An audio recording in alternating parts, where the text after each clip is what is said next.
yung may pressure ba doon sa ginagawa nyong, inumpisahan yung love team, na na-build yung love team ni Krisha? May takot ka ba na nararamdaman? Yes. Siyempre, yung disappointment sa mga tao. Na-inspire na sa mga taong nag-expect, you know, more than us.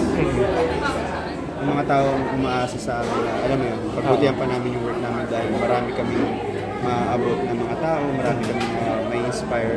Yun yung naiisip ko ngayon kasi yung work naman namin as character and everything, kaya namin i-work out yun.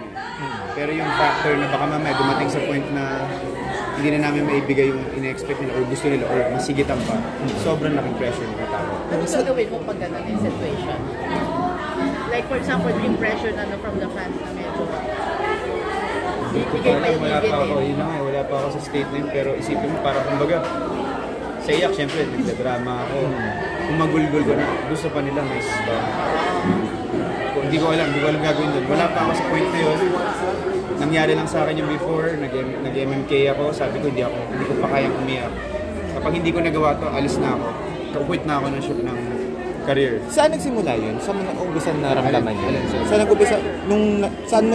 nag-umpisa nung naramdaman mo yun? Paano mo naramdaman? Yung pressure sa akin. Kasi syempre katulad nun, nakita na kami as, alam mo, may mga sexy scenes na kami. Ito naman, takot scenes. Alam mo, kailangan lagi isipan eh. Iisipan mo yun ng something new. Ng bago.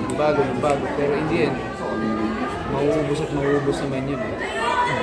So, parang hirap din kasing sundan ng Safe Skies Archery.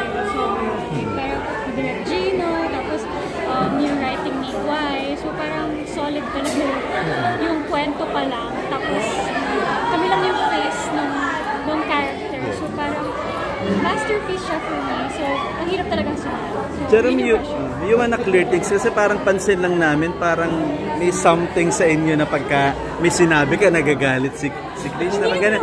Parang yung anak lyrics, meron na nga bang something sa inyo? I mean, yung friendship niyo is more than na ba? Nandun ba sa level? Or parang... Sinabi na niya more than... ano ba? Yun na nga, totoo naman sinabi niya na parang ang hirap din naman na mag-overshare. Kasi ako sabi ko naman, di ba, ever since yung nag-start ako na gusto ko maging honest lagi. Pero hindi naman ibig sabihin ng hindi ako magsasalita is naglalay ako. Nagiging honest pa rin ako, sadya mas may nire-respeto lang. So, nagalit ka, Krishna, nung time na nag-overshare siya, gano'n? Ano lang, parang concern. Naging concern siya. So, sinasabihan mo siya, parang gano'n, huwag masyado. Hindi naman magalit. Parang ano lang. Hindi kumbaga sabi, Sinabi ko yun. Parang gano'n sabi yung usapan namin parang privacy, gano'n. First LQ. First LQ. Parang LQ na rin. Or M. Hindi siya LQ eh. It was a healthy communication. I think ano lang yun.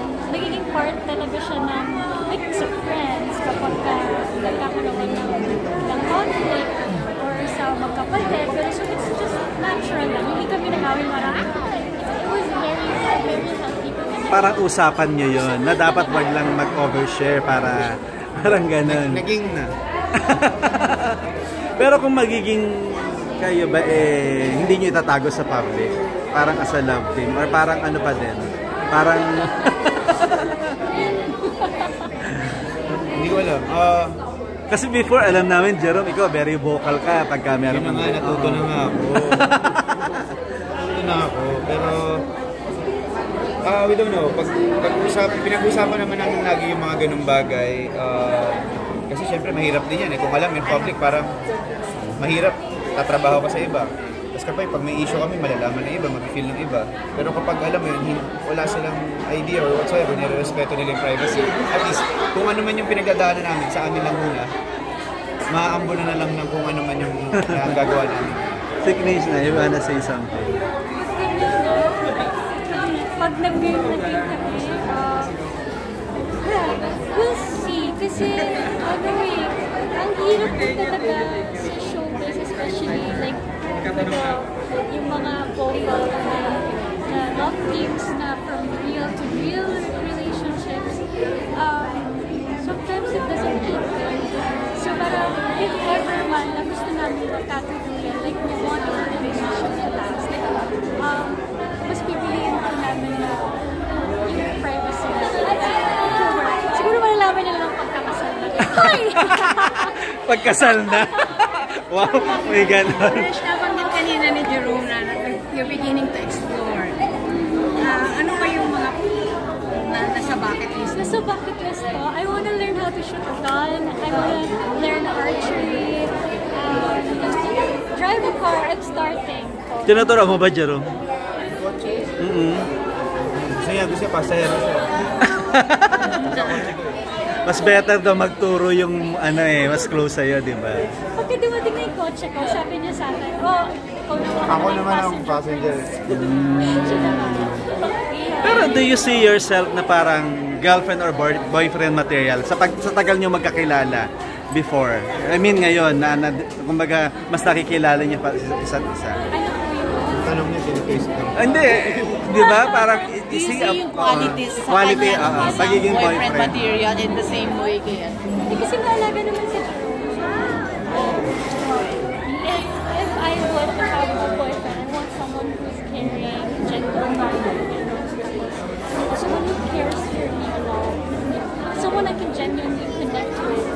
So, I think may qualities naman siya na gano'n, but we still need time para malaman namin if we're really a match. Kasi ang hirap nung parang nadadala kami ng mga characters namin, you know, so we want something that is real, something, you know, di lang naman siguro kayo or syempre siya din. Like, sabi ko nga sa last na press, hindi na kasi bumabata. So, para sa akin, ang relationship ay hindi na laro. So, parang, if I would get into a relationship, I want something long-lasting.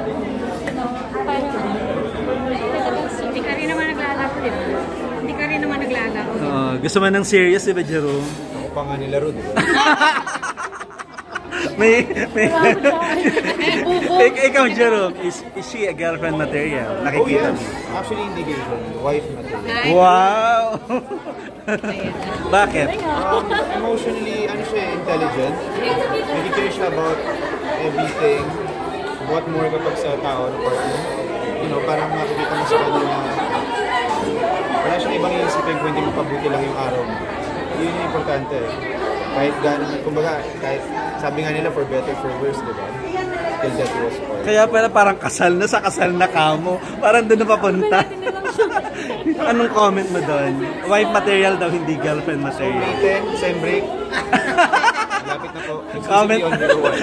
comment muna ni Chris na comment ko about that sa pagiging wife material. I appreciate that he sees me that way. Kasi nakaka-flatter ko. Nakaka-flatter ka.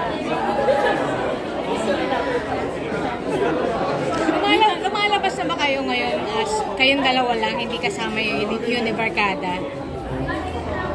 Kasi hindi nyo na lang ita, di na kami nagpo-post. Dating, so you're dating.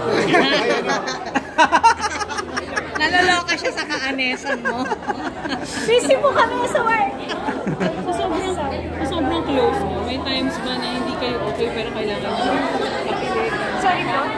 May mga times na hindi kayo okay sa set pero kailangan nyo magpa-sweet, magpakilig sa eksena. Paano nyo yun?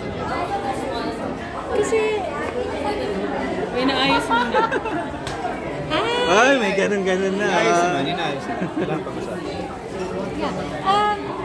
Kasi, nararamdaman namin yung kapag halimbawa, syempre, meron din kami mga sarili pinagdadaanan. May mga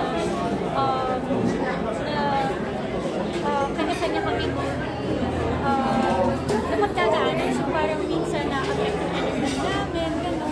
So, pag nakifeel ko pa kapag down yung energy niya, yung parang pressure sa kanya, pag siya down, ako down energy ko, siya yung malapit sa akin. So, give and take lang.